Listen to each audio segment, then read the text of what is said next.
السلام عليكم ورحمة الله وبركاته. إن الحمد لله نحمده ونستعينه ونستغفره ونعوذ بالله من شرور أنفسنا ومن سيئات أعمالنا. من يهده الله فلا مضل له ومن يضلل فلا هادي له.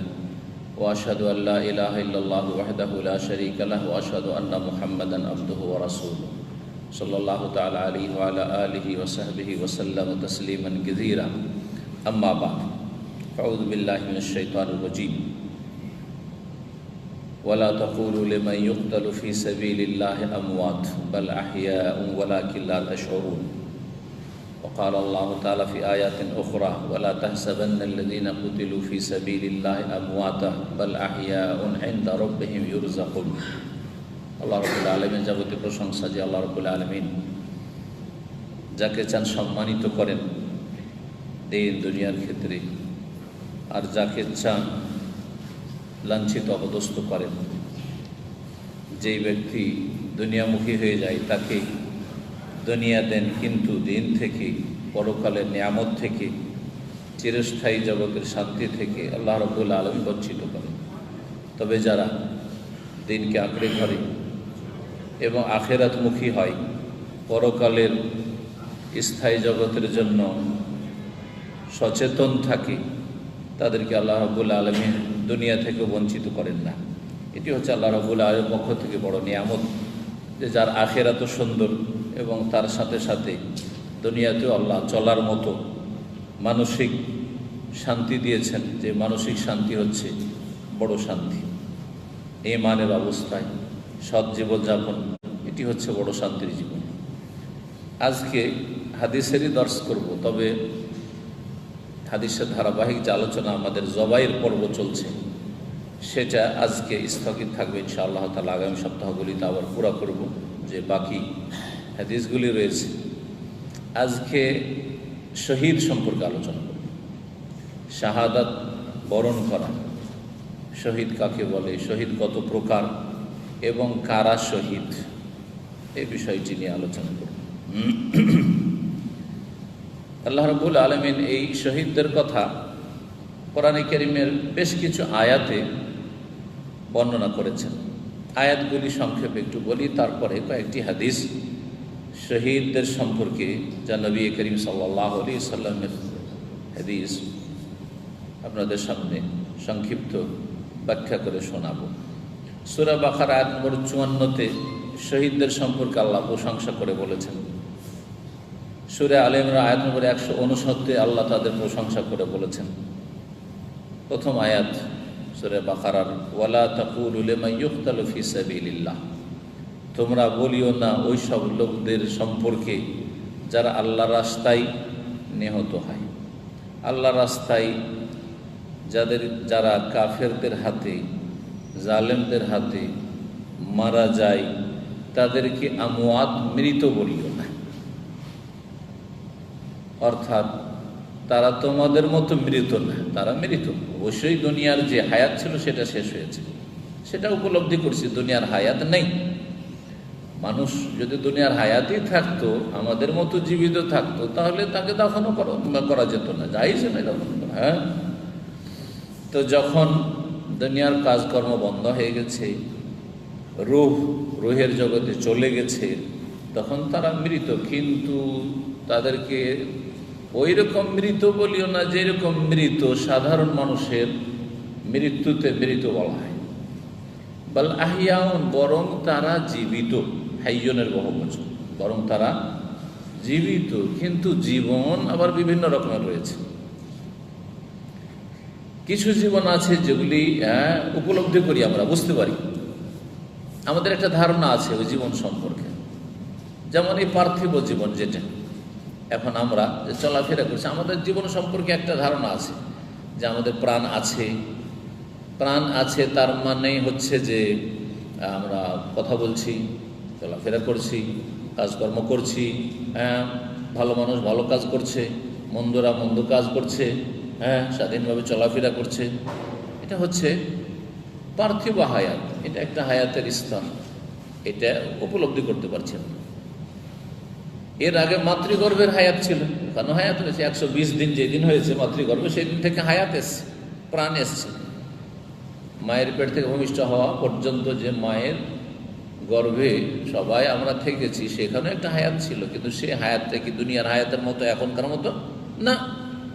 হ্যাঁ, এখন একটা বস্তাতে যদি আপনাকে প্যাকিং করে দেওয়া হয় তো কিছুক্ষণ পরে মরে যাবে, কিন্তু আপনি মায়ের পেটে সুবহানাল্লাহ এই জরায়ুতে রেহেমে 9 মাস 10 মাস থেকেছেন, কত সুস্থ থেকেছেন। হ্যাঁ, আর সেখানে খাবার সাপ্লাই হতে থেকেছে আল্লাহর পক্ষ থেকে। এই দুটো হচ্ছে দুনিয়াবি হায়াত, মাতৃগর্ভে, তারপরে পৃথিবীতে, আর তারপরে হচ্ছে বারজাখি হায়াত, মওত থেকে শুরু করে বিচার দিবস হাসরের মাঠে হাজির হওয়া পর্যন্ত, কবর থেকে পুনরুত্থান পর্যন্ত এই হায়াত। এটা হচ্ছে বারজাখি জীবন, পারলৌকিক জীবন, তার ধরন আলাদা। মানুষ মৃতদেহ কবরে, রূহ হচ্ছে তা আত্মা জগতে ইল্লিনে অথবা সিজ্জিনে। এই হচ্ছে হায়াত। এই হায়াত সম্পর্কে আমাদের কতটা বা ধারণা আছে? যতটা কোরআনে বা হাদিসে জানছি, ওর বেশি তো বলার ক্ষমতাও নেই, আর বলার অধিকারও নেই, তাই না? আর কিছু জানাও নেই, হ্যাঁ, বোধ শক্তিও নেই আমাদের। হ্যাঁ, ওই সম্পর্কে আমাদের কোনো চেতনা নেই যে আমরা সে সম্পর্কে কোনো মন্তব্য করতে পারবো। সেই জন্য আল্লাহ বলছেন তারা জীবিত আছে শাহাদাত বরণের পরে, আল্লাহ রাস্তায় নিহত হওয়ার পরে, কিন্তু ওয়ালাকিল্লা তাশউরুন, কিন্তু তোমরা সেটা বুঝতে পারবে না, তোমাদের শউর নেই। শউর মানে চেতনা, শউর মানে অনুভূতি। হ্যাঁ, অনুভূত না, সেটা অনুভব করতে পারবে না যে তারা শহীদরা মওতের পরে বা দুনিয়া থেকে তাদের ইন্তেকাল হয়ে গেল, পার্থিব জীবন শেষ, এরপরে তাদের যে হায়াতটা রয়েছে কী ধরনের, হ্যাঁ, সেটা কেমন অবস্থা, কেমন থাকে বোঝা যাবে না। বাস একটি হাদিস এই মর্মে রয়েছে নবী করিম সাল্লাল্লাহু আলাইহি সাল্লামের, যে আরওয়াহুশ শুহাদা, শহীদদের রূহগুলি কি করা হয়? সবুজ পাখির ভিতরে দিয়ে দেওয়া হয়, আর তারপর সেই পাখিগুলি জান্নাতের গাছের ডালে ডালে উড়ে বেড়ে আমোদ ফুর্তি করে। এটাও বোঝা মুশকিল, তাই না? কিন্তু এতটুকু আমরা জানতে পারলাম, তাই না? এই হচ্ছে হায়াত। এ হচ্ছে বারজাখি শহীদদের হায়াত, যেটাকে এখানে আহিয়া ও তারা জীবিত বলা হয়েছে। কিন্তু আমাদের মতো জীবিত, আমাদের মতো কথা বলতে পারে যে শহীদ হয়ে গেছে? হ্যাঁ, না, মোটেই না। খোঁজ খবর রাখে ছেলে মেয়ের, পরিবারের, হ্যাঁ, দুনিয়া কি হচ্ছে না হচ্ছে, কোনো খোঁজ খবর রাখেন। সূরা আলে ইমরানের কাছাকাছি আয়াত, এই অর্থেরই কাছাকাছি আয়াত, 169 নম্বর বললাম। আল্লাহ বলছেন ওয়ালা তাহসাবান্নাল্লাযীনা কুতিলু ফি সাবিলিল্লাহ, ওখানে ছিল ওয়ালা তাকুলু, তোমরা বলিও না, এখানে এসে তোমরা ধারণা করিও না ওদের সম্পর্কে যাদেরকে আল্লাহর রাস্তায় মেরে দেওয়া হয়েছে। আল্লাহর রাস্তায় গিয়েছিল, কাফেররা মেরে দিয়েছে। কুতিলু ফি সাবিলিল্লাহ, তারা আল্লাহর রাস্তায় নিহত হয়েছে। যারা আল্লাহর রাস্তায় নিহত হয়েছে তাদেরকে তোমরা ধারণা করিও না। কি ধারণা করিও না? আমওয়াতান, যে তারা মৃত, বাল আহিয়া, বরং তারা জীবিত। একই রকম কথা, যে তাফসীর আগে বললাম সেটাই। হায়াত হচ্ছে বারজাখি হায়াত। সেখানে কি হয়? ইনদা রাব্বিহিম ইউরযাকুন, তাদের প্রতিপালকের কাছে তাদেরকে রিজিক দেওয়া হয়, তাদের উপজীবিকা দেওয়া হয়। হ্যাঁ, উত্তম মানের তাদের জন্য উপজীবিকা রিজিক রয়েছে। এই আয়াতে রিজিকের কথা রয়েছে, আগের আয়াতে রিজিকের কথা নেই। আগের আয়াতে রয়েছে ওয়ালাকিল্লা তাশউরুন, এই যে তাদের হায়াত, জীবনটা রয়েছে শহীদদের, এই সম্পর্কে তোমাদের উপলব্ধি নেই, বোঝার ক্ষমতা নেই। এর মাধ্যমে সাধারণ মানুষ যে মারা যায় সাধারণ মৃত্যুতে, তার চাইতে তাদের অবস্থাটি ভিন্ন, তাদের সম্মান, তাদের মর্যাদা এবং তাদের আল্লাহ রাব্বুল আলামিন যে মাকাম দিয়েছেন, স্থান দিয়েছেন, এই বিষয়টি আমাদের কাছে স্পষ্ট হয় যে শহীদদের আল্লাহর কাছে বড় মর্যাদা রয়েছে। এই মর্যাদার কারণে নবী করিম সাল্লাল্লাহু আলাইহি ওয়াসাল্লাম বলেছেন ইউগফারু লিশ-শাহীদি কুল্লু যামব, শহীদের সব গুনাহ মাফ করা হয়। শহীদের সব গুনাহ মাফ করা হয়, ইল্লা, কি হাদিসে রয়েছে, ইল্লা আদ-দাইন, ঋণের গুনাহ মাফ করা হয়। মানুষের হক নষ্ট করে, ঋণ মানে শুধু টাকা পয়সা না, মানুষের হক নষ্ট করে আসলে আল্লাহ মাফ করবেন না, এতে বুঝলাম। মানুষের একটা হক হচ্ছে যে টাকা পয়সার পাওনা দেওয়া। ঋণের বোঝা রেখেছে, দিব দিচ্ছে দেয়নি, শহীদ হয়েছে আল্লাহ রাস্তায়, আল্লাহ মাফ করবেন। এটা কুফরি নয়, কিন্তু মানুষের যেহেতু হক সেই জন্য আল্লাহ মাফ করবেন। তাহলে শিরক করে যদি যাকে শহীদ বলছেন সে যদি কুফরি করে মারা যায়, আল্লাহ মাফ করবেন নাকি? না, মাফ করবেন না। সে শহীদই নয়, সে আমাদের কাছে শহীদ, এক শ্রেণীর আমাদের মতো মানুষের কাছে শহীদ, আল্লাহর কাছেও শহীদই নয়। তাহলে ঋণের বোঝা যদি কারো হক নষ্ট করে গিয়ে থাকি, সেও আল্লাহর কাছে শহীদের মর্যাদা পেতে পারে, কিন্তু এই গুনাহ মাফ হবে না, নাকি কেটে দিতে হবে, পেমেন্ট করতে হবে কি আমাদের। কিন্তু যেই ব্যক্তি মুশরিক বা কাফের বেদিন হয়ে মারা গেছে, শিরকি আকীদা নিয়ে মারা গেছে, সেই ব্যক্তি আল্লাহর কাছে শহীদ না, তাকে শহীদ বলা যাবে না। হ্যাঁ, ঋণের বোঝা নিয়ে মারা গেছে, তাকে তো শহীদ বললেন নবী সাল্লাল্লাহু আলাইহি ওয়াসাল্লাম, ইউগফারু লিশ-শাহীদ। এইরকম শহীদকে সব গুনাহ মাফ করবেন, কিন্তু ওই গুনাহটি মাফ করবেন না, ঋণের গুনাহ মাফ করবেন। কিন্তু শিরকের অবস্থায় বা ঈমান ভঙ্গ করে মারা গেলে সে আল্লাহর কাছে, যিনি শহীদের সার্টিফিকেট দেওয়ার অধিকার রাখেন তার কাছে শহীদ নয়। কথাটি ভালো করে বলেন, কারণ আজকাল আমরা সার্টিফিকেট দিচ্ছি। হ্যাঁ, সমস্যাটা হচ্ছে আজকাল আমাদের মতো মানুষরা শহীদের সার্টিফিকেট দিচ্ছে, আল্লাহর সার্টিফিকেটের ধারে না।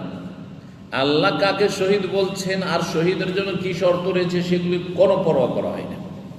সুতরাং বেনামাজি হইলেও শহীদ, কখনো বেনামাজি শহীদ নয়। ভালো করে শুনে, ঈমান ভঙ্গ করেছে কি করে শহীদ হবে? তারপরে শিরকি আকীদার লোক কখনো শহীদ নয়, মুশরিক কখনো শহীদ নয়, কাফের নাস্তিক কখনো শহীদ নয়, কখনো শহীদ নয়। এগুলো মানুষের ভাষায় শহীদ, আল্লাহর কাছে শহীদ নয়। শহীদদের যে বড় মর্যাদা রয়েছে, এটা সূরা নিসার আয়াত নম্বর 69 থেকে স্পষ্ট হয়। এই জন্য যারা জান্নাতি তাদেরকে আল্লাহ 4টি স্তরে ভাগ করেছেন, 4টা নাম দিয়েছেন জান্নাতীদের। হ্যাঁ, 4টা তাদের উপাধি। কি? একটা হচ্ছে নবীন, নবী রসুলগণ, আর একটা হচ্ছে সিদ্দিক, মহাসত্যবাদী যারা, আর তারপরে শোহাদা যারা শাহাদাত বরণ করেছেন, অথবা ওলামা। এতে দুটো তাফসীর রয়েছে, কিন্তু একটা আমাদের দেশের আম জনগণ বা আলেম সমাজও জানে, আর একটা জানেও না, বেশি পড়াশোনা না করার কারণে। শোহাদা মানে যেমন শহীদ হওয়া হয়, যে শহীদ হয় তাকে শহীদ বলে, শোহাদা বলে বহু বচন, ঠিক তেমনি শোহাদা শহীদের বহু বচন। শহীদ মানে সাক্ষ্য প্রদানকারী, সাক্ষ্যদাতা। আর আল্লাহর একত্বের সাক্ষ্য প্রদানকারী স্বয়ং আল্লাহ আর তার মালায়েকা ফেরেশতা এবং কারা? উলামা, উলুল ইলম। কোরআনে কারীমে আল্লাহ কথা স্পষ্ট করে, শাহিদ আল্লাহু, সূরা আলে ইমরানে, শাহিদ আল্লাহু, আল্লাহ স্বয়ং সাক্ষী দিচ্ছেন, আন্নাহু লা ইলাহা ইল্লাহু, তিনি ছাড়া কোনো সত্য মাবুদ উপাস্য নেই।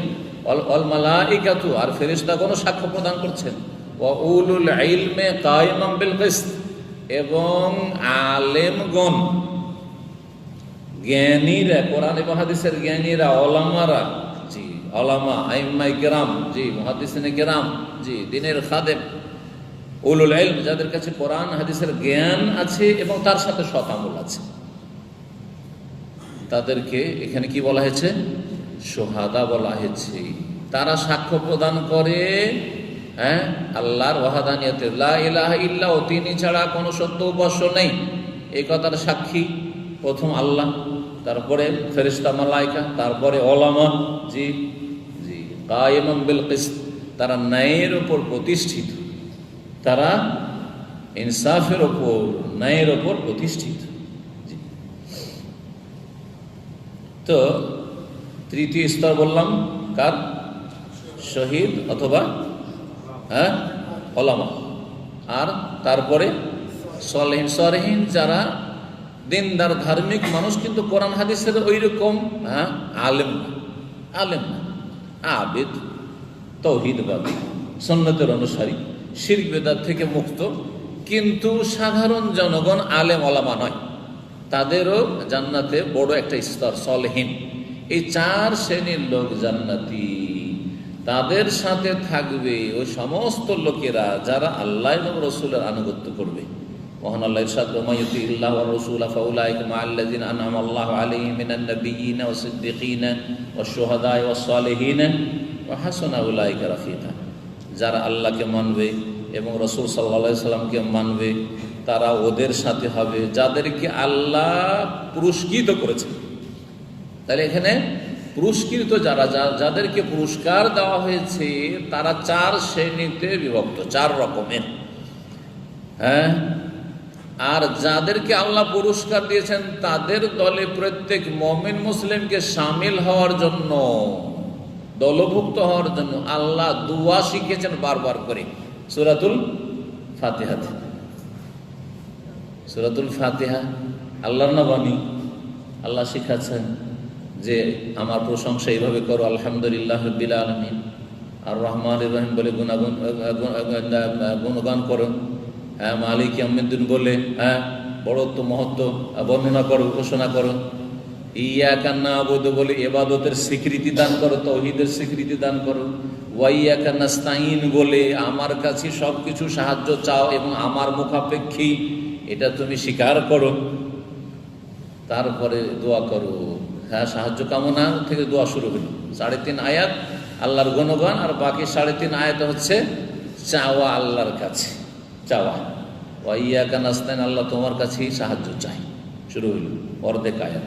তারপরে 4র্থ আয়াত ইহদিনাস সিরাতাল মুস্তাকিম, আল্লাহ আমাদেরকে সরল সহজ সোজা পথ দেখাও।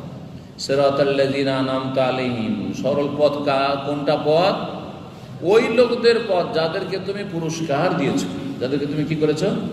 পুরস্কার দিয়েছো। আন'আমতা আলাইহিম গায়রিল মাগদুবি আলাইহিম, যাদের উপর হ্যাঁ তোমার গজবও হয়নি, ক্রোধও হয়নি, আর তারা পথভ্রষ্ট না। অর্থাৎ আল্লাহ যাদের উপর গজব হয়েছে, ইহুদি বা ইহুদিদের চরিত্রের যারা জেনে বুঝে জানে তারপর আমল করে না, ওদের দলেও নিয়ে যেও না। আর যারা জানলো না, শিখলো না, আর আমলও করলো না, দলেন পথভ্রষ্ট খ্রিস্টানদের মতো, ওদের দলেও নিয়ে যান। কোন দলে নিয়ে যাও? আন'আমতা আলাইহিমের দলে, যাদেরকে আল্লাহ তুমি কি করেছো?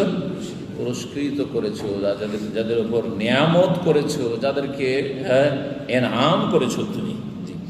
এখানে বলা হয়েছে আন'আমা আল্লাহু আলাইহিম, যাদেরকে পুরস্কৃত করেছেন তারা মিনান নবিয়িনা, তারা নবীগণ, মিন বায়ানিয়া, সিদ্দিক সত্যবাদী, জি হ্যাঁ, আর সবচেয়ে বড় সিদ্দিক আম্বিয়া রাসূলগণের পরে আবু বকর সিদ্দিক রাদিয়াল্লাহু তাআলা আনহু এই উম্মতের প্রত্যেক উম্মতের সিদ্দিক থেকেছে। এই উম্মতের সিদ্দিক, প্রথম সিদ্দিক হচ্ছে আবু বকর সিদ্দিক রাদিয়াল্লাহু তাআলা। ওয়াস শুহাদা, শহীদগণ, এবং উলামা, ওয়াস সালিহিন, এবং সৎকর্মশীল যারা নেক লোক। ওয়া হাসুনা উলাইকা রাফিকা, যে ব্যক্তি শিরক করে সে সৎ হতে পারে নাকি? হ্যাঁ, যে ব্যক্তি বেদাত করে সে সৎ হতে পারে নাকি? তার আমলটাই তো চলে না। আমল চলে হওয়ার জন্য 2টা শর্ত, কথা বুঝছেন? ভালো করে বুঝেন এই পয়েন্টটা। কিন্তু নেক আমল হওয়ার জন্য কয়টা শর্ত? 2টা শর্ত। এক হচ্ছে তাওহীদ ইখলাস, এক আল্লাহর জন্য হবে, শিরকি আকীদা না থাকে, দুনিয়ার কোনো গরজ না থাকে, তাওহীদ এবং ইখলাস। তাহলে যে শিরকি আকীদার লোক তার মধ্যে তো ইখলাসই নেই, তাওহীদই নেই, তাহলে সেই ব্যক্তি কখনো সলে নেক লোক হইতে পারে না। তার আমল যখন সলে নয় তাহলে সে কি করে সলে হবে? যার আমল ভালো হবে, সলে হবে, সে না সলে নেক লোক হবে? যার নেক আমল হবে সে নেক লোক হবে। 2 নম্বরে দ্বিতীয় শর্ত হচ্ছে আমল সলে বা নেক আমল হওয়ার জন্য নবী করিম সাল্লাল্লাহু আলাইহি ওয়াসাল্লামের তরিকা অনুযায়ী আমলটা যদি করে তো আমলটা সলে হবে। তো যেই ব্যক্তি সুন্নতে আমল করবে সে না নেক লোক হবে? হ্যাঁ, তার আমলটাও যখন নেক হবে, সলে হবে, সেই লোকটিও তখন সলে হবে। জি, সুতরাং যারা শিরক করে তারাও নেক লোক নয়, আর যারা বেদাত করে তারাও নেক লোক নয়। দেখতে বেশভূষায়, হ্যাঁ, আর আকার আকৃতিতে ঢিলা ঢালা পোশাক আর দাড়ি, আর তারপরে মাদ্রাসার খেদমতে লেগে আছে, কিন্তু মাদ্রাসা থেকে শিরক বেদাতের প্রচার প্রসার হচ্ছে। হ্যাঁ, মসজিদের খাদেম, মসজিদের ইমাম, মসজিদের মুয়াজ্জিন, মাশাআল্লাহ তাবারাকাল্লাহ, হ্যাঁ, আর মুহাদ্দিস, আর অনেক বই লিখেছে, ইসলামের ওপর বই লিখেছে, কিন্তু শিরক বিদআত সম্বলিত বই লিখেছে, কখনো চলেন না, কখনো তারা চলেন না। চলেন তাহলে সাধারণ মুসলিম হতে পারে যদি সে তাওহীদ ভিত্তিক, সুন্নাহ ভিত্তিক ফরজ ওয়াজিব আদায় করে। হারাম নাজায়েজ থেকে বেঁচে থাকে আর যথাসাধ্য সুন্নত নফল কাজগুলি করে, তাহলে সে সলে, তাহলে তারাই হচ্ছে সলেহীন।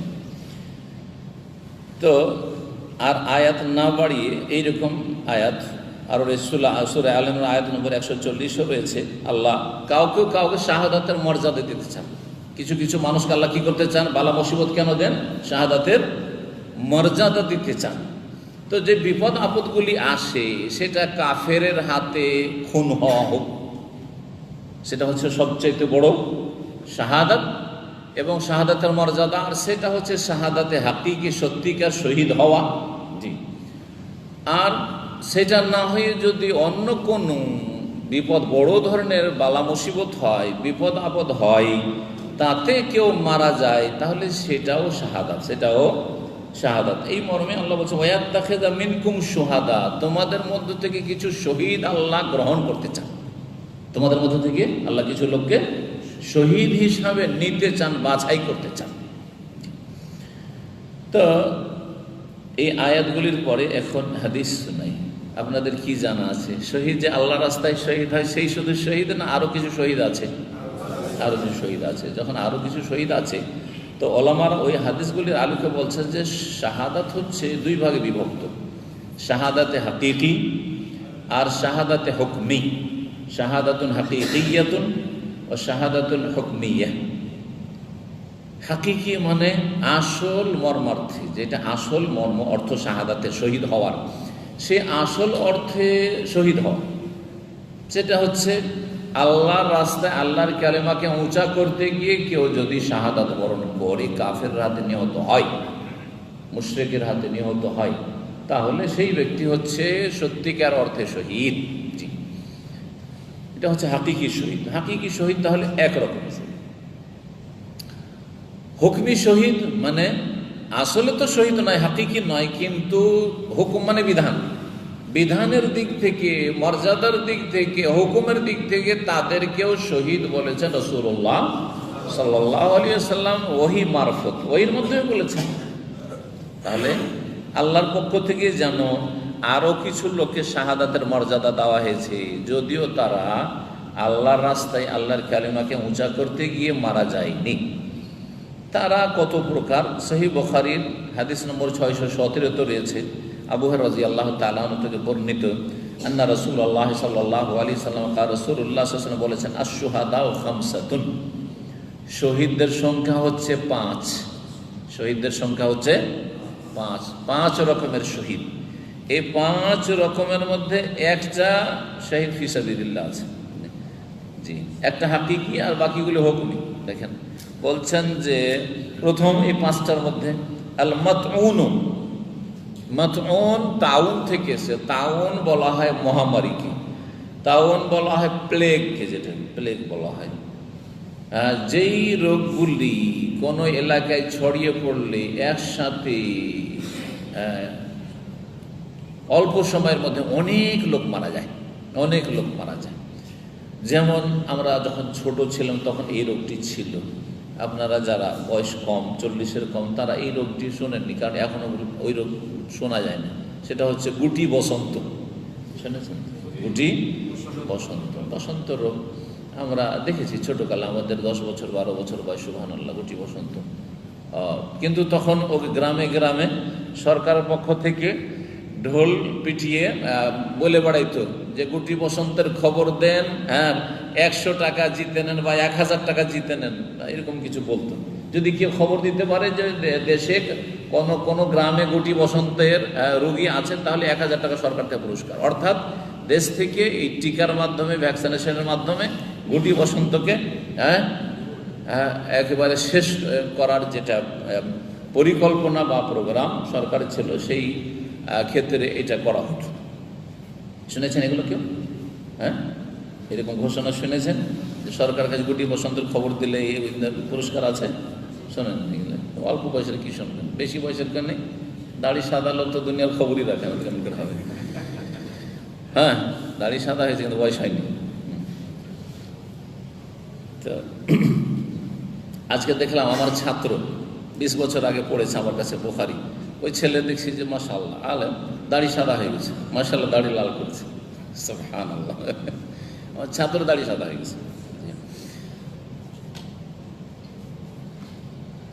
আপনাদের মতো ছাত্র না যে 20-30 বছর 40 বছর বয়সে পড়তে এসেছে, ছোট তারা পড়াশোনা করেছে, তখন তাদের বয়স কত 15, 16, 18, 20 এরকম ছিল।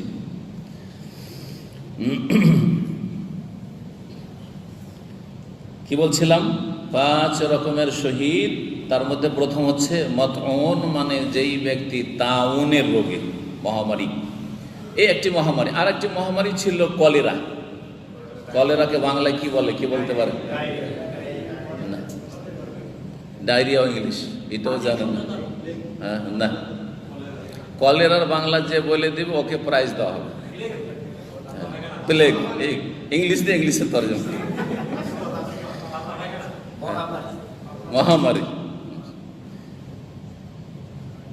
জি হ্যাঁ, কলেরা মানে মহামারী নয়, মহামারী মানে যেগুলোতে অনেক লোক মরে, এইরকম। না না, ওই দিয়ে হবে না, খালি বাংলাদেশ স্বাধীন করলে হবে না, বাংলা শিখতে হবে, বাংলা শিখতে হবে। জি হ্যাঁ, হ্যাঁ, ওই যে বাংলার পণ্ডিত পিছনে আছে একটা, যদি বলতে পারে তো এটা পড়তে পারে, না হলে আশা করা যায় আর কেউ বলতে পারবে না। খালাস 1 সপ্তাহ সময় দেওয়া হইল, আগামী সপ্তাহে কলেরার বাংলা আপনারা নিয়ে আসবেন, আমি আর বলে দেবো না। জি জি, আর আমি এই কলেরা বাংলা শিখেছি কখন? জি, যখন আমার বয়স 12-13 তখন থেকে শিখেছি, 14 তখন থেকে শিখেছি। তখন থেকে বাপের কাছে ডাক্তারি বই পড়তাম, আমার বংশের সবগুলি ডাক্তার, ছোট ছোট সব ডাক্তার, আর ডাক্তার বাচ্চা যারা সব ডাক্তার। তো যার ফলে ওই ডাক্তারি বই পড়তে থাকতাম, বাংলা পড়তে জানি, ডাক্তারি বই রাখা আছে টেবিলে, নিচ্ছি আর পড়ছি, বায়োকেমিক, হোমিওপ্যাথিক, যত বই আছে পড়তেই থাকতাম। তো যার ফলে এই যে মেডিকেল টার্মগুলি বাংলার আছে সেগুলি আলহামদুলিল্লাহ অনেক জানি। তো যদিও আল্লাহ সেদিকে নিয়ে যায়নি, কিন্তু এগুলো ছোট থেকে শেখার উদ্দেশ্য বাপের, যে কিছু না পারলেও শেষ পেশা তো এগুলো আছে, কিছু একটা করে খেতে হবে। জি হ্যাঁ, তো সুবহানাল্লাহ, আলহামদুলিল্লাহ রাব্বিল আলামিন। তো থাকলো তাহলে না, আগামী সপ্তাহে যে বলবেন এখানে এসে প্রাইজ নিয়ে যাবেন, মনে করি এদিন ওর জন্য প্রাইজ এনে রাখবেন, কিন্তু বলতে হবে যে কার কাছ থেকে শিখে এসছেন। এইসব বলতে হবে যে কার কাছ থেকে শিখে এসছেন, এর অর্থ।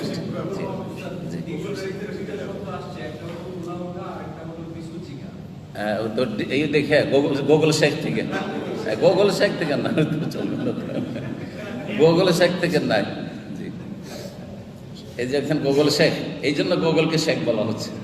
আজকাল গুগল শেখের যুগে কেউ কোরআন হাদিস পড়তে চায় না, আর অভিধান ডিকশনারি খুলতে চায় না কেউ বাংলা, ব্যাস খালাস দিল মানলো গুগল শেখ।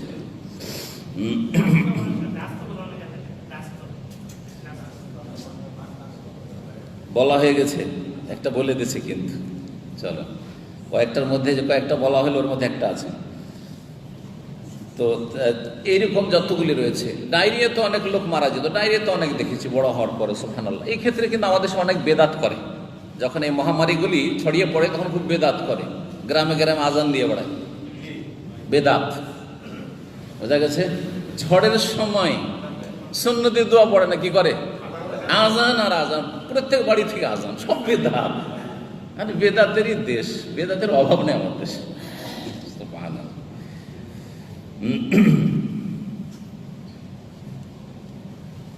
মফতুন ও শহীদ, মফতুন বতন থেকে, বতন মানে পেট, হ্যাঁ। তাহলে এমন রোগী যে পেটের রোগে আক্রান্ত হয়ে মারা যায়, এমন ব্যক্তি যে পেটের রোগে আক্রান্ত হয়ে মারা যায়, তাকে মফতুন বলা হয়। পেটের রোগ অনেকগুলি আছে, কিন্তু পেটের যেগুলি মর্মান্তিক রোগ, দুরারোগ্য রোগ, হ্যাঁ, এই রোগে, সাধারণ রোগে না, পেটের সাধারণ রোগ হচ্ছে আর অনেকদিন পরে মারা গেল, সেটা না। কিন্তু যদি পেটের প্রচণ্ড বেদনাদায়ক, যেমন আজকালকার যুগে ক্যান্সার বলা যেতে পারে, ক্যান্সার। তারপরে পেটের এক যুগ ছিল যে এই সময় প্রচণ্ড যন্ত্রণা, আর ডাক্তার কাছে আর পয়সাও নেই, আর ডাক্তার কাছে নেই, ও কোথায় যেতে হবে, গ্রাম থেকে যাওয়াও সম্ভব ছিল না। মানুষ পেটের যন্ত্রণায় চিল্লে চিল্লে মারা যেত না। কিন্তু বর্তমান যুগে দেখা যাচ্ছে সেটা রোগ ছিল সামান্য ছোট্ট রোগ ছিল, অ্যাপেন্ডিক্সাইটিস ছিল,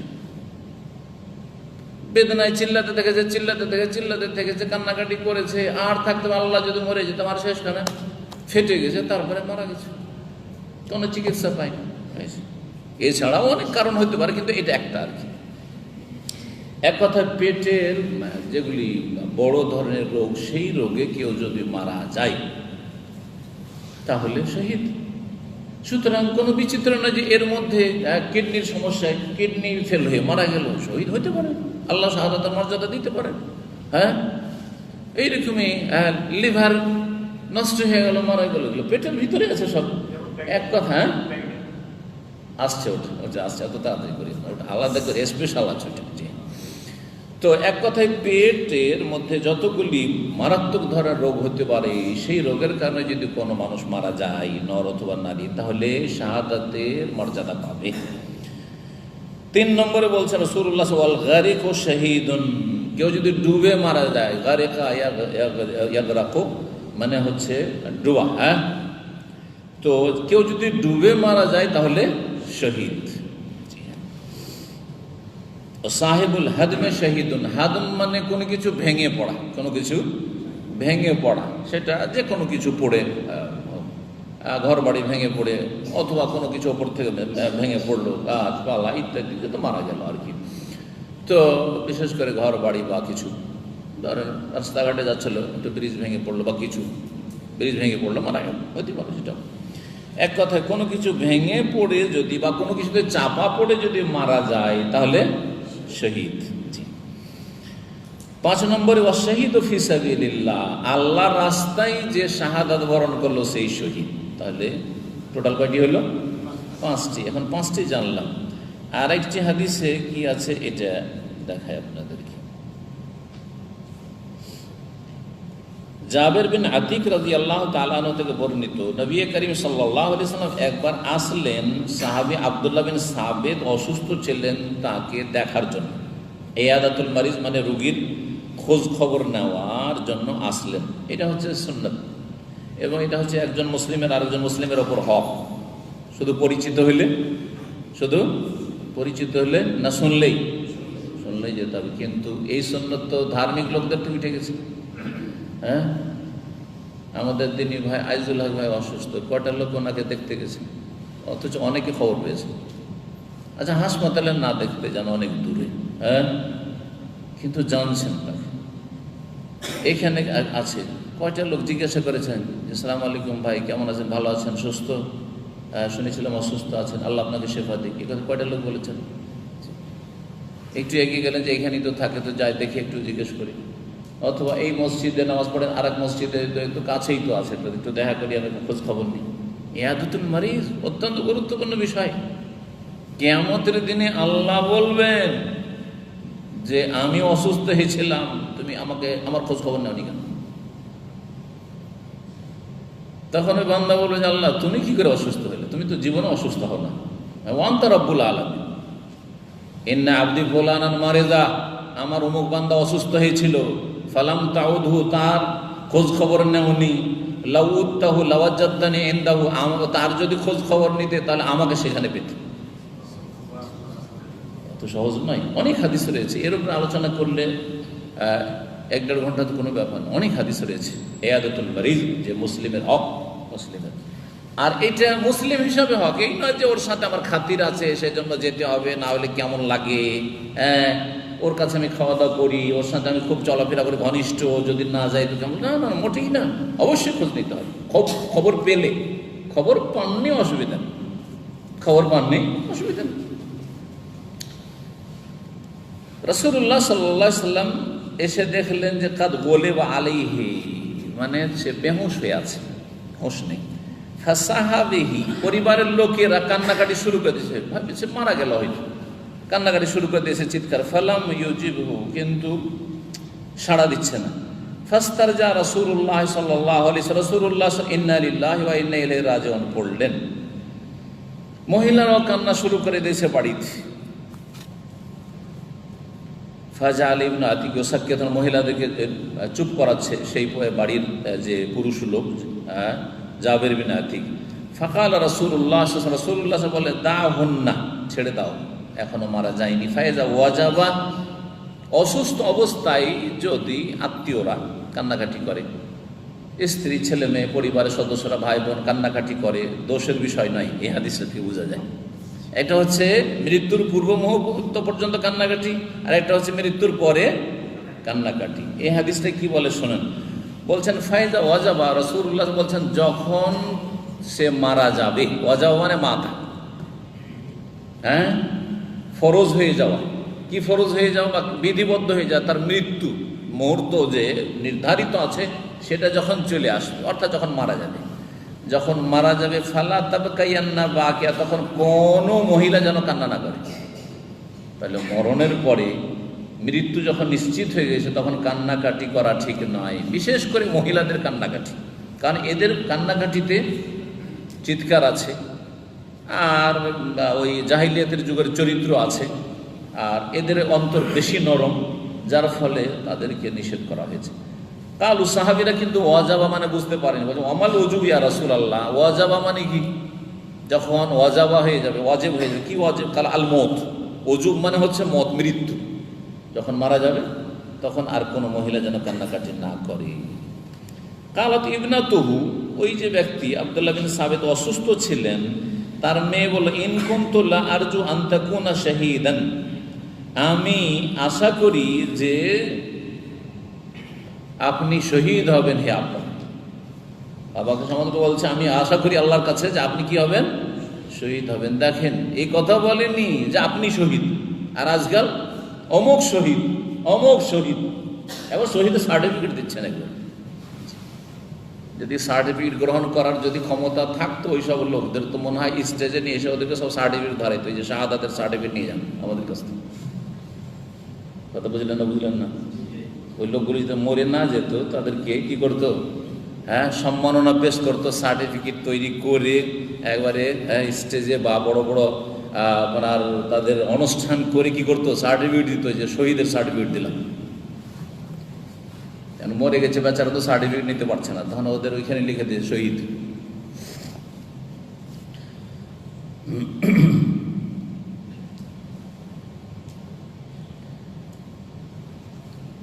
রাসূলুল্লাহ সাল্লাল্লাহু আলাইহি ওয়াসাল্লাম বলে ফাইনাল্লাহ আযজা ওয়া জাল কাদ আওকা আজরুহু আলাইহি আলা কদরি নিয়াতিহি, আল্লাহ রাব্বুল আলামিন তার নেকি সাব্যস্ত করেছেন তার নিয়ত অনুযায়ী। যতটুকু যার নিয়ত হবে, নিয়ত অনুযায়ী নেকি হবে। সবার নেকি যে একরকম হবে তা নয়, নিয়ত গুণে বরকত। ছোট থেকে আমরা এই কথাটি আমাদের ভাষায়, নিয়ত গুণে, যার যেমন নিয়ত তেমন তার বরকত, তেমন তার সওয়াব নেকি। তারপরে বলছেন আসল বিষয়টাতে আসছে, ওমা তাউদ্দুনা শাহাদা, তোমরা শাহাদাত কোনটাকে বলো, মানে শহীদ হওয়া কোনটাকে বলো, কে শহীদ, কারা শহীদ, তোমরা কি ধরনের শহীদ মনে করো, জিজ্ঞেস করে রাসূলুল্লাহ সাল্লাল্লাহু আলাইহি ওয়াসাল্লাম। কালু আল কাতলু ফি সাবিলিল্লাহ আযজা ওয়া জাল, সাহাবীরা বললেন যে আল্লাহ আযজা ওয়া জালের, মহান আল্লাহর রাস্তায় কেউ যদি নিহত হয় সে হচ্ছে শহীদ, এটা হচ্ছে শাহাদাত বরণ করা। কালা রাসূলুল্লাহ সাল্লাল্লাহু আলাইহি ওয়াসাল্লাম, তখন রাসূলুল্লাহ বললেন আশ-শাহাদাতু সাবউন সিওয়াল কতল ফি সাবিলিল্লাহ আযজা ওয়া জাল, আল্লাহর রাস্তায় নিহত হওয়া ছাড়াও 7 রকমের শহীদ আছে। আল্লাহর রাস্তায় নিহত হওয়া ছাড়া কয় রকম আছে? 7 রকম। তাহলে আল্লাহর রাস্তায় নিহত হওয়াটা ধরে কয় রকম? 8 রকম হয়ে গেল। আর সহিহ বুখারী হাদিসে আমরা কত পেলাম? 5 পেলাম। আল্লাহর রাস্তায় নিহত হওয়া সহ, ওইটা সহ 5। হ্যাঁ, তাহলে ওখানে ছিল 4, আর এখানে কত বাড়লো তাহলে? 4, আর ওইটা ওই যদি ধরা ফি সাবিলিল্লাহ ওটা এসছে ওর 5, আর এখানে বাড়লো, বাড়ি কতটা হইলো? 8 হয়ে গেল। তাহলে 8 হইল না? 7 যখন হইল, 7 আর তার সাথে প্লাস হচ্ছে ফি সাবিলি, আল্লাহ রাস্তায় শাহাদাত বরণ করার নিহত হওয়া, তাহলে 8 হয়ে গেল না? 8 রকমের শহীদ তাহলে আমরা পেয়ে গেলাম। তো হাদিসে কি দ্বন্দ্ব আছে নাকি? নবী করিম সাল্লাল্লাহু আলাইহি সাল্লামের কথায় দ্বন্দ্ব আছে নাকি? একটা প্রশ্ন উঠে, যে এক হাদিসে 5 আর এক হাদিসে আবার 7 বা 8, এই হাদিসে 8 প্রমাণিত হয়ে গেল, তো এর কি উত্তর দেওয়া যেতে পারে?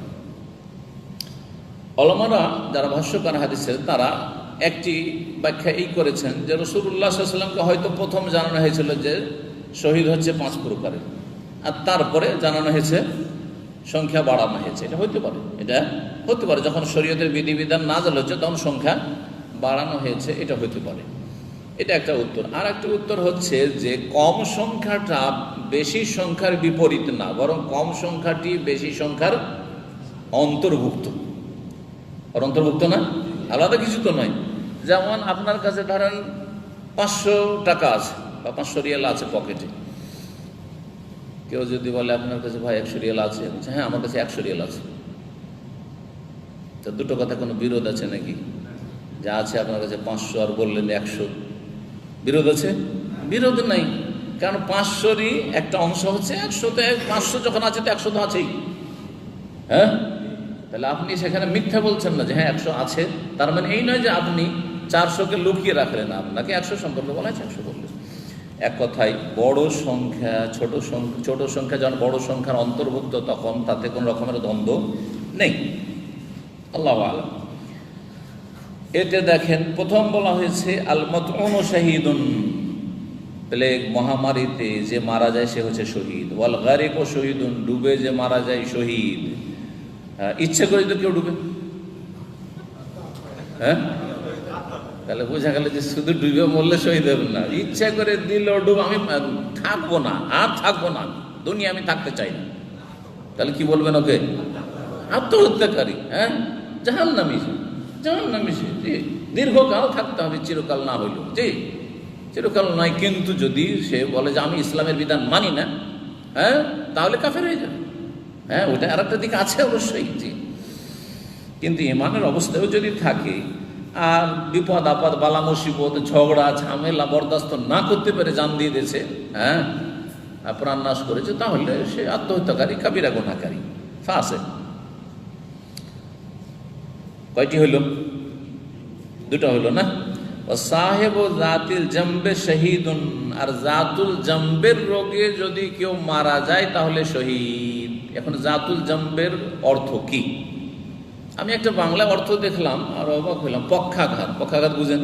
এটাও একটা মুশকিল বাংলা, বিশেষ একটা রোগ, সেটা হচ্ছে পক্ষাঘাত। হ্যাঁ, কি কি? প্যারালাইসিস। মাশাআল্লাহ, শান্ত, এবার বোঝাইছে, এই স্বাধীন করেছে। এই সব লোককে বলা যেতে পারে এগুলো স্বাধীনতার নায়ক। ঠিক আছে, হ্যাঁ, উদাহরণ এটা ডায়রিয়া, ডায়রিয়া, হ্যাঁ জি, ওটা ডায়রিয়া। ঠিক আছে, জি, ডায়রিয়া। ওই এর কথা বলছেন আগেটা না কলেরার কথা হয়েছে? ওলা উঠা, ওইটা যে ওলা উঠা বলেছে ওই যে গুগল শেখ থেকে, ওইটা ঠিক আছে। জি, ওলা উঠা। জি,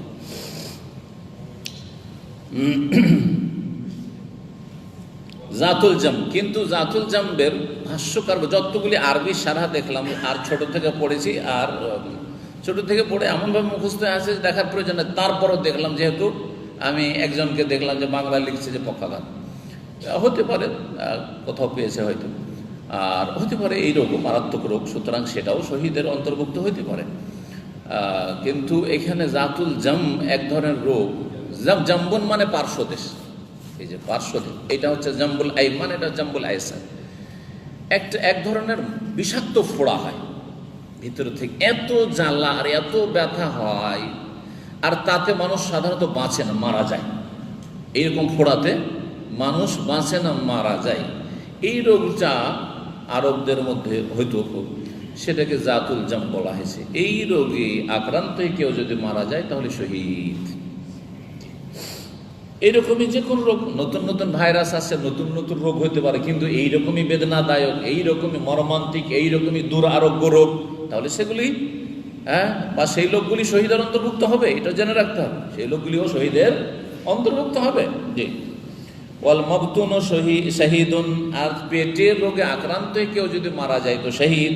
ওয়া সাহিবুল হারিক শহীদুন, আর যে জ্বলে মারা যায়, হারক মানে জ্বলে যাওয়া, আহারাকা ইহরকম মানে জ্বালিয়ে দেওয়া, হারকুন হারিক, যে হারিক আগুন লাগা, আজকাল হারিক বলা হচ্ছে, হারিক হারিক হারিক মানে আগুন লেগেছে। আগুনে কেউ জ্বলে পুড়ে যদি মারা যায় তাহলে শহীদ, নবী করিম সাল্লাল্লাহু আলাইহি ওয়াসাল্লাম বলেছেন। কয়টা হইল? বলে রাখেন। হ্যাঁ, আল মাতউন, প্লেগ মহামারী থেকে মারা যায়, ডুবে মারা যায়, তারপরে ফোড়া, বিষাক্ত ফোড়া পার্শ্বদেশে হয়, ওতে যদি কেউ মারা যায়। 3, পেটের রোগে মারা যায়, জ্বলে মারা যায়, 5 নম্বর জ্বলে মারা যায় তাহলে শহীদ। ওয়াল্লাযী ইয়ামুতু তাহতাল হাদমে শহীদুন, আর যেই ব্যক্তি চাপা পড়ে মারা যায় দেয়াল অথবা ছাদের অথবা গাড়িতে চাপা পড়ে মারা গেছে শহীদ। এই কথাটি বলা হয়নি। হ্যাঁ, চাপা পড়ে এক কথায়, তাহলে বোঝা যাচ্ছে যে জরুরি নয় যে দেয়াল, আর জরুরি নয় যে পাহাড়ে চাপা পড়ে, ওই পাথরে চাপা পড়ে, যে কোনো কিছুতে চাপা পড়ে যদি মারা যায় তাহলে শহীদ।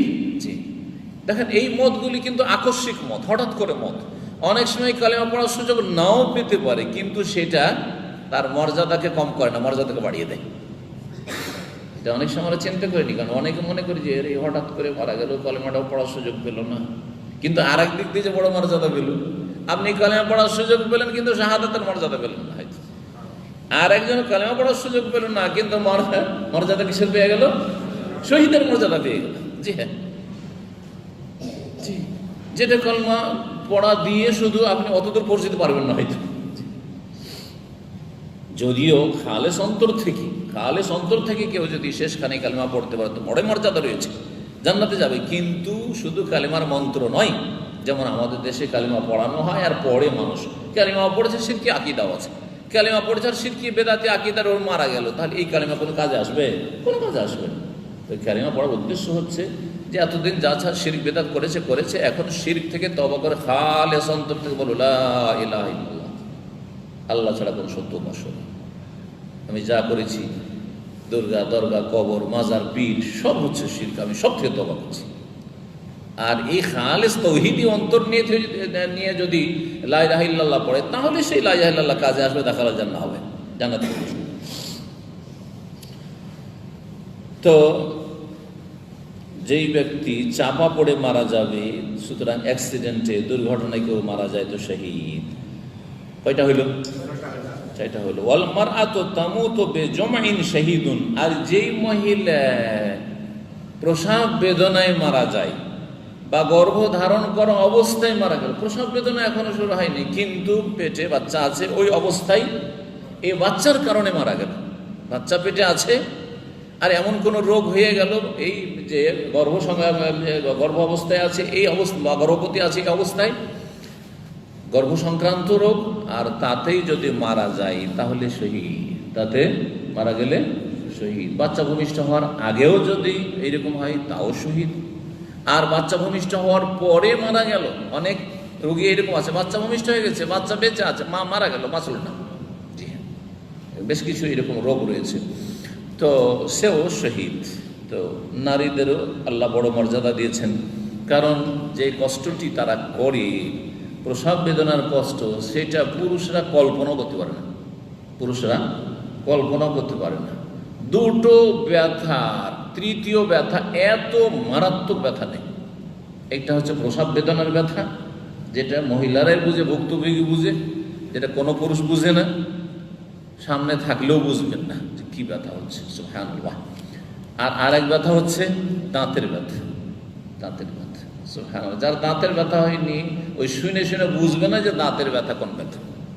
আমারও যখন দাঁতের ব্যথা হয়নি আমি বুঝতাম না, কেউ দাঁতের ব্যথাতে কান্না করতো তা আমাকে খারাপ লাগতো, কি কাঁদছে কেন, দাঁতের ব্যথা হচ্ছে, কাঁদবে কেন, ছোট ছেলের মতো কান্না করছে। সুবহানাল্লাহ, কাঁদতে হবে না, আপনাকে কাঁদিয়ে ছাড়বে, ইচ্ছে করে কাঁদতে হবে না, অনিচ্ছাকৃত কান্না আসবে। সুবহানাল্লাহ। কার দাঁতের ব্যথা হয়েছে তাহলে বুঝতে পারছেন না? একটু হালকা হয়েছে না বেশি? হ্যাঁ, বেশি হলে তাহলে ভালো করে বুঝতে পারছেন। সুবহানাল্লাহ। জি, তো এই ছিল শহীদ। কয় রকম শহীদ হইল? 7 রকম, আর তার সাথে সাথে ফি সাবিলিল্লাহ একটা, তাহলে কয়টা হইল? 8টা হয়ে গেল। টোটাল গনিয়ে দিই। হ্যাঁ, আরো কিছু শহীদ আছে, এটাও শোনেন। সহিহ বুখারীর 2300 নম্বর হাদিস, সহিহ মুসলিমের 202 নম্বর হাদিস, আব্দুল্লাহ বিন আমর ইবনে আস রাদিয়াল্লাহু তাআলা আনহুমা থেকে বর্ণিত। তিনি বলছেন যে সামিআতুন নবী সাল্লাল্লাহু আলাইহি ওয়াসাল্লাম ইয়াকুল, নবী করিম সাল্লাল্লাহু আলাইহি ওয়াসাল্লামকে বলতে শুনেছি, মান কুতিলা দুনা মালিহি ফাহুয়া শাহীদুন, যেই ব্যক্তি ধন সম্পদের হেফাজতে মারা গেল সে হচ্ছে শহীদ। দুনা মালিহি, ধন সম্পদ, মাল, নিজের ধনের হেফাজত করতে গিয়ে মারা গেল সে শহীদ।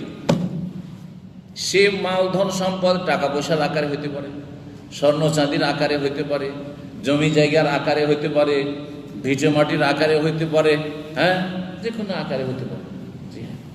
সেটা আপনার বাড়িতে থেকে হইতে পারে, রাস্তায় টাকা পয়সা নিয়ে যাচ্ছিলেন, আর ছিনতাইকারী আপনাকে খুন করে দিয়ে টাকাটা কেড়ে নিয়ে গেল, সেটাও হইতে পারে।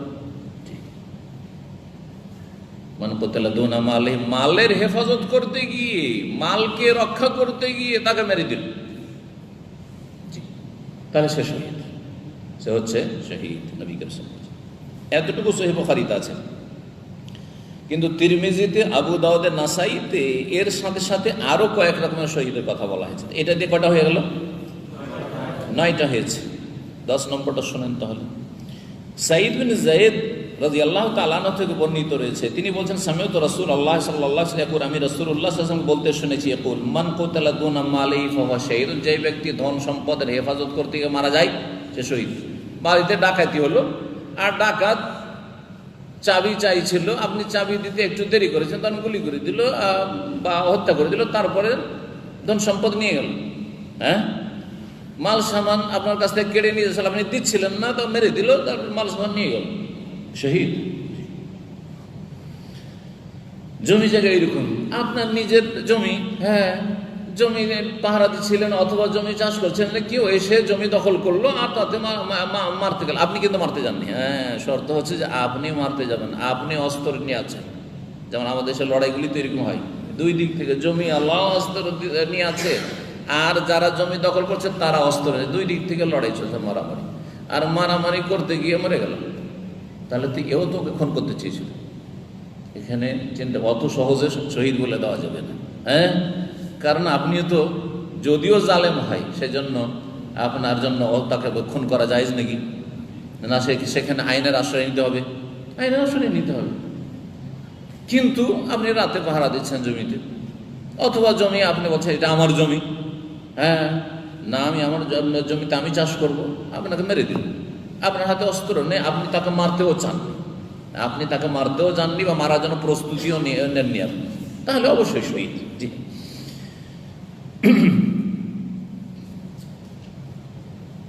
কয়টা হয়েছে? 10টা হয়ে গেছে। ওমান কুতিলা দুনা দীনিহি ফাহুয়া শাহীদুন, আর যেই ব্যক্তি দ্বীনের হেফাজত করতে গিয়ে, দ্বীনের হেফাজত করতে গিয়ে নিহত হবে, সেও শহীদ। জি, দ্বীনের হেফাজত আল্লাহর রাস্তায় শুধু না, দ্বীনের, ওটা তো সবার দ্বীনের, আপনি আপনার নিজের দ্বীন, হ্যাঁ, আপনাকে বলছে যে এই তুই মূর্তিকে সেজদা করবো, মাজারে সেজদা কর, না হলে মেরে দেবো, আমি কখনো সেজদা করবো না। যদিও নিরুপায় হলে গায়রুল্লাহকে সেজদা করা জায়েজ, কিন্তু আপনি জায়েজ কাজ করলেন না, আপনি আজিমাতের উপর থাকেন, আমি কখনো জীবনে আল্লাহ ছাড়া কাউকে সেজদা করবো না, আপনাকে মেরে দেওয়া হইল, শহীদ হবেন না? হবেন না? আপনি নামাজ পড়ছিলেন, আপনার নামাজ দেখে গায়ের জ্বালা হলো কোন ইসলামের শত্রু, আপনাকে গুলি করে দিল, শহীদ হবেন না? হবেন না? দোনা দিনই, দিনের হেফাজত করতে গিয়ে, দিন ইসলামের শিক্ষার চর্চা করছেন, আর দিন ইসলামের শিক্ষা নিষিদ্ধ, যেমন রাশিয়া আর চায়নাতে একসময় ছিল এরকম কমিউনিস্টদের যুগে, সেজন্য মেরে দিল, ইসলাম শিক্ষার জন্য মেরে দিল, তাহলে শহীদ। প্রথম মদিনা থেকে সোভিয়েত ইউনিয়ন বা রাশিয়ার যেই ব্যক্তি মদিনা ইউনিভার্সিটি থেকে পাশ করে গেছে, সেই ব্যক্তিকে রাশিয়া সরকার হত্যা করেছে, মেরে দিয়েছে, শহীদ, শহীদ। জি, তার দিনের জ্ঞান অর্জনের জন্য, দিনের হেফাজতের জন্য তাকে মারা হয়েছে, শহীদ ইনশাআল্লাহ তাআলা। ইনশাআল্লাহ বলবো, কারণ আমরা নিশ্চিত জানি না, আল্লাহু আলাম। তবে এইরকম কোয়ালিটির, ওই ব্যক্তি খাস করে একজনকে বলবো না, এই কোয়ালিটির যারা হবে তারা আশা করা যায় ইনশাআল্লাহ শহীদ। জি, দিনের হেফাজত এইরকমই। মুসলিমদের মধ্যে এত বড় বড় শিরক আর বেদাত আছে, আপনাকে শিরক করতে পারবেন না, মোটেই শিরক করবো না, মোটে আমি মাজারে চাঁদা দেবো না, হ্যাঁ, মোটে আমি মিলাদে যাব না, মোটেই কিয়াম করবো না, করবি না, দিল মেরে, শহীদ, শহীদ। জি, অমান কুতিলা দুনা দীনিহি, যে ব্যক্তি দিনের হেফাজত করতে, দিনের সুরক্ষায় মারা গেল, সে শহীদ। মুসলিম হওয়ার কারণে মারল, যেসব দেশে মুসলিমদের ওপর হামলা করা হচ্ছে, হ্যাঁ, দাঙ্গা ফাসাদ লাগিয়ে, আর সেখানে মুসলিম হওয়ার কারণে মারল। অন্যায়টা কি? ওমা নাকামু মিনহুম ইল্লা ইউমিনু বিল্লাহিল আজিজিল হামিদ। আল্লাহর প্রতি ইমানদার, সেই জন্য তাকে মারা হয়েছে, সে শহীদ। জি, তার সাথে কোনো ঝগড়া দ্বন্দ্ব চলে না, একমাত্র ঝগড়া হচ্ছে ইমান আর কুফরি ঝগড়া, ইসলাম আর কুফরি ঝগড়া, সেই জন্য মেরেছে, শহীদ। তারপরে কত নম্বর হবে? হ্যাঁ, গ্রন্থে ভুল করেছেন নাকি? 11 শেষ হয়ে গেছে। ওমান কুতিলা দুনা দামিহি ফাহুয়া শাহীদুন, যেই ব্যক্তি নিজের রক্তের হেফাজত করতে গিয়ে, জানের হেফাজত করতে গিয়ে নিহত হলো, মারা গেল, সে শহীদ। আপনাকে মারতে যাচ্ছিল, আপনাকে মারতে আসছে, মেরে দিবে, চোরে হোক, ডাকাতে হোক, ছিনতাইকারীতে হোক, অথবা কোনো দুশ্মন হোক, হ্যাঁ, আপনাকে মারতে যাচ্ছে, আপনি আগে মারতেন না, কিন্তু আপনাকে যখন মারতে যাচ্ছে তখন প্রতিহত করার জন্য আপনি তাকে মেরেছেন। আপনি মারতে পারলেন না, আপনি জানের হেফাজত করতে গিয়ে আপনি মারা গেলেন, তাহলে শহীদ। তাহলে আপনার তাকে মারা উদ্দেশ্য ছিল না, আপনি প্রতিরক্ষামূলক, ডিফেন্সমূলক করতে, জানের প্রতিরক্ষার ব্যবস্থা করতে গেছেন, আর আপনাকে মেরে দেওয়া হয়েছে, সুতরাং আপনি শহীদ। কয়টি হইল? 12 হয়ে গেছে, মাশাআল্লাহ, অনেক বেড়ে গেল। ওমান কুতিলা দুনা আহলিহি ফাহুয়া শাহীদুন, যেই ব্যক্তি পরিবার পরিজনের, স্ত্রী, বাপ মা, ছেলে মেয়ে, হ্যাঁ, ভাই বোন, তাদের হেফাজত করতে গিয়ে মারা গেল, নিহত হলো, সে শহীদ। স্ত্রীর ইজ্জতের উপর হামলা, মা বোনের ইজ্জতের উপর হামলা হচ্ছে, হ্যাঁ, আর আপনি তাদের ইজ্জত রক্ষা করতে গেলেন, তখন খুন করে দেওয়া হলে আপনাকে শহীদ, শহীদ। এইরকমই কোন নারী নিজের ইজ্জতের হেফাজত করতে গিয়ে সে নিহত হইল দুশ্মনের কাছে অথবা জালেমের কাছে, শহীদ। ওমান কুতিলা দুনা আহলিহি ফাহুয়া শাহীদুন। হাদিসটি তিরমিজিতে রয়েছে, 1341 নম্বর হাদিস, আবু দাউদে রয়েছে, নাসাইতে রয়েছে। আল্লামা আলবানী হাদিসটিকে সহিহ বলেছেন, সহিহ বলেছেন। কতগুলি সহিহ জানলাম তাহলে? মোট 13 হয়েছে না 12? 13 হয়ে গেছে।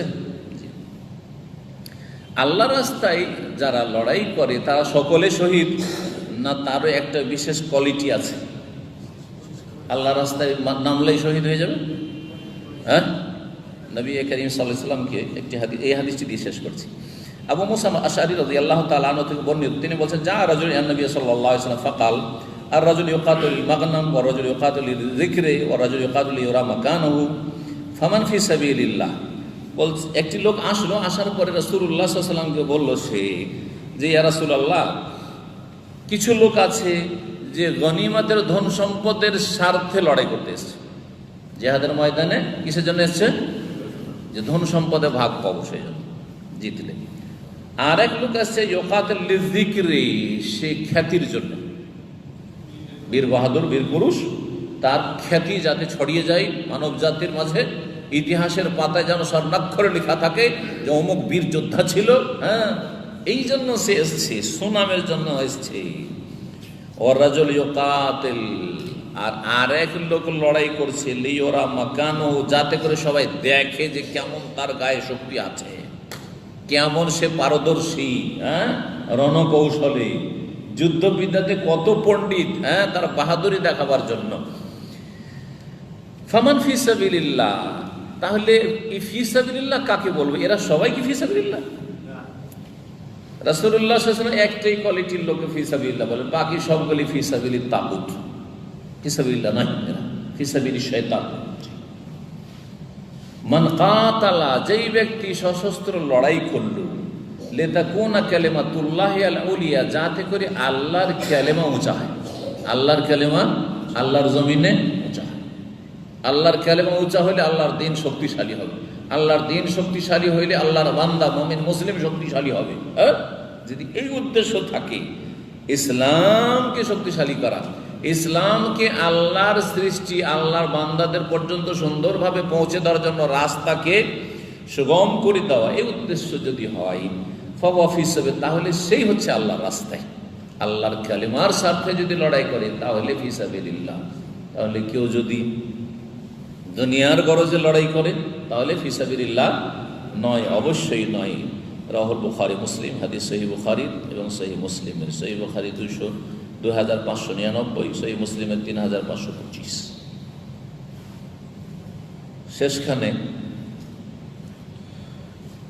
শেষখানে একটি বিষয় নিয়ে আলোচনা করি, সেটা হচ্ছে যতগুলি শহীদ পড়লাম হুকমি শহীদ, তার মধ্যে একটা হচ্ছে সাহেবুল হারাকে বা হারিকে, যে জ্বলে মারা যাবে সে হচ্ছে শহীদ।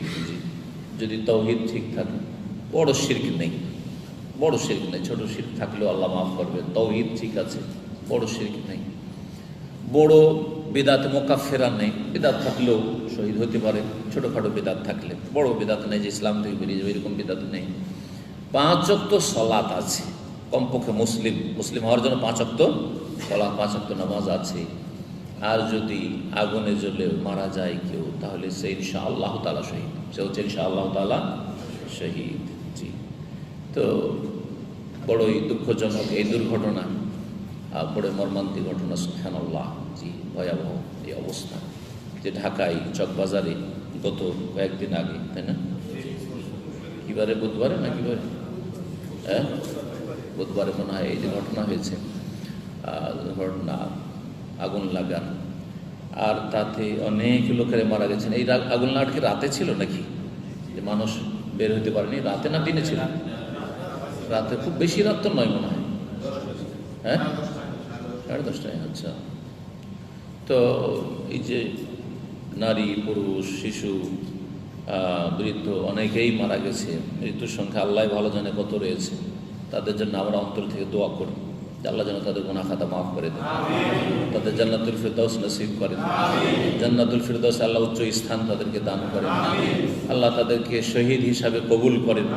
তাদের যে ভুল ভ্রান্তিগুলি রয়েছে, অজান্তে করেছে, আল্লাহ এই সব ভুল ভ্রান্তি যেন আল্লাহ যেন মাফ করে দেন তাদেরকে। আল্লাহ রাব্বুল আলামিন তাদের রুহের মাগফিরাত করেন এবং তাদের বরজাখী জীবনকে সুখী করেন। আল্লাহ রাব্বুল আলামিন যেন এইরকম বালা মুসিবত থেকে মুসলিমদেরকে বাঁচিয়ে রাখেন, মুমিনদেরকে বাঁচিয়ে রাখেন। আল্লাহ রাব্বুল আলামিন যেন ধৈর্য ধারণের তৌফিক দান করেন। ওই সব ভাই বোনদেরকে, যেসব ভাই বোনদের আত্মীয় স্বজনরা এতে এই দুর্ঘটনায় মারা গেছে বা জ্বলেছে, আল্লাহ যেন তাদেরকে ধৈর্য ধারণের তৌফিক দান করেন। এবং যারা আহত হয়ে বা জ্বলে এখনো বেঁচে আছে, আল্লাহ তাদেরকে যেন পূর্ণ শিফা আরোগ্য দান করেন। আল্লাহ রব্বুল দ্রুত যেন তাদেরকে আরোগ্য দান করেন। আল্লাহ রব্বুলের কাছে আবার দোয়া করি, আল্লাহ সকলকে যেন জান্নাতুল ফিরদাউস দান করেন। এবং আল্লাহ রব্বুল আমাদেরকে যেন সমস্ত রকমের বালা মুসিবত থেকে, পরীক্ষা থেকে, আযাব থেকে বাঁচিয়ে রাখেন। আমাদের গুনহার কারণে, পাপের কারণে আল্লাহ আমাদের পকড়াও না করেন। এবং আমাদেরকে এইরকম যে কোনো দুর্ঘটনা থেকে আমাদেরকে ভালো শিক্ষা নেওয়ার তৌফিক দান করেন। সংশোধন করে রবের দিকে ফিরে আসার তৌফিক দান করেন। তৌহিদের দিকে ফিরে আসার তৌফিক দান করেন। শিরক বিদআত মুক্ত হওয়ার তৌফিক দান করেন। আল্লাহ আমাদেরকে 5 ওয়াক্ত নামাজি হওয়ার তৌফিক দান করেন। মুসলিম জাতির অধিকাংশ বেনামাজি, আল্লাহ তাদেরকে তুমি নামাজি বানিয়ে দাও। অধিকাংশ লোক শিরক বিদআতে লিপ্ত রয়েছে, শিরক বিদআত থেকে মুক্ত করে দাও। তাদেরকে তৌহিদ বোঝার তৌফিক দাও, সুন্নাতকে আঁকড়ে ধরার তৌফিক দাও। নবী করিম সাল্লাল্লাহু আলাইহি সাল্লামের তরিকা অনুযায়ী চলার তৌফিক দান করো। তাদের সকলকে জান্নাতুল ফিরদাউস দান করো। যারা দুনিয়া থেকে চলে গেছেন ঈমানের অবস্থায়, তাদেরকেও মাফ করো। আর যারা আছেন তাদেরকে ঈমানের অবস্থায়, যারা নেই তাদেরকে ফিরে আসার তৌফিক দান করো। যারা ঈমানের অবস্থায় আছে, আল্লাহ তাদেরকে ইস্তেকামা, অটলতা দান করো। দ্বীনের ওপর প্রতিষ্ঠিত রাখো, তাওহীদ সুন্নাতের ওপর কায়েম রাখো। আল্লাহ আমাদের গুনাহ খাতা তুমি মাফ করে দাও এবং আমাদেরকে পকড়াও করিও না। রব্বানা লা তুআখিযনা ইন নাসিনা আও আখতানা ربنا ولا تحمل علينا إسرا كما حملته على الذين من قبلنا ربنا ولا تحملنا ما لا طاقة لنا به واعف عنا واغفر لنا وارحمنا أنت مولانا فانصرنا على القوم الكافرين ربنا اغفر لنا ولإخواننا الذين سبقونا بالإيمان ولا تجعل في قلوبنا غلا للذين آمنوا ربنا إنك رؤوف رحيم سبحان ربك رب العزة عما يصفون وسلام على المرسلين والحمد لله رب العالمين وجزاكم الله